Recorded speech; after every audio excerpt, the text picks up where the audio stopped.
খলিলুর রহমানকে সম্বর্ধনা দিল ফারাক্কার তৃণমূল কংগ্রেসের একনিষ্ঠ কর্মী বাপন দাস। জঙ্গিপুর সাংগঠনিক জেলার তৃণমূল কংগ্রেসের পুনরায় জেলা সভাপতি হওয়ায় জঙ্গিপুরের সাংসদ খলিলুর রহমানকে সম্বর্ধনা প্রদান করল ফারাক্কার তৃণমূল কংগ্রেসের একনিষ্ঠ কর্মী বাপন দাস।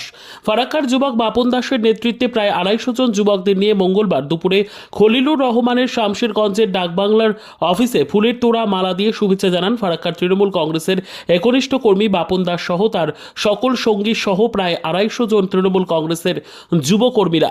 সম্বর্ধনা প্রদান করে কি বললেন শুনুন। আমরা আমাদের প্রিয় সাংসদ খলিলুর রহমানের ডাকবাংলার অফিসে এসেছিলাম। কী ছিল আজকে?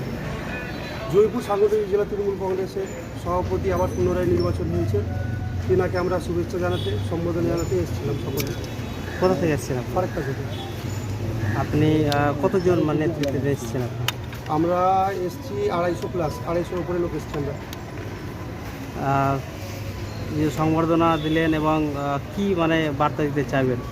আমরা আমাদের যেভাবে আমাদের খলিল সাহেব আমাদের সাথে আছে, জয়পুর সাংগঠনিক জেলা যেভাবে সামলাচ্ছে থাকছে, আগামী দিন যেভাবে কাজ হয়েছে আরও হবে, থাকবো আমরা আমাদের খলিল সাহেবের সাথে থাকবো, আগামী দিনে থাকবো। আরও আমরা চাইছি যেন আমাদেরকে রাখে পাশে, আমাদেরকে কাজ করার সুযোগ করে দেয়, পাশে রাখে। আমরা যুবক যেগুলো টিম আছে আমরা আরও যেন উনার অনুপ্রেরণায় আমরা আরও উপরে উঠি। আজকে শুধু যুবকই 200-250 জন হ্যাঁ, এসেছে সবাই যুবক।